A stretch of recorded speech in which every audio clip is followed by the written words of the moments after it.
আসসালামু আলাইকুম এভরিওয়ান। তো আজকে আমরা একটা ট্রাই আউট নিলাম। গিল্ডে নতুন একজন মেম্বার আসতে চাইছে। সে বলছে যে সে 1v1 ট্রাই আউট দিতে পারবে, তাই আর কি জাহিদের সাথে তার ট্রাই আউটটা নিয়ে এলাম। জাহিদি আসলো অনলাইনে এই সময়, তাই জাহিদের সাথে নিয়ে এলাম। নেটের সমস্যা, তাই একটু পরে দেখাইতেছে আর কি, কিছু মনে করবেন না। জাহিদ কিন্তু অনেক ভালো খেলে, আমার গিল্ডের একজন পাকাপোক্ত প্রো প্লেয়ার। জাহিদ লোডই পেয়েছে গেলে 4 GB সম্ভবত মনে হয়। আর আজকে সম্ভবত আমারই নেটের সমস্যা করে, পিন দেখা দেখি ভালো, নেটের সমস্যা। কেউ কিছু মনে করবেন না, তোমার দৃষ্টি থেকে।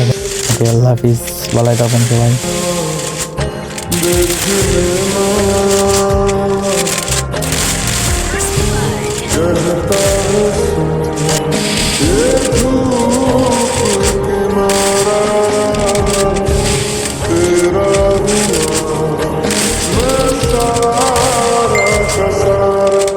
First blood.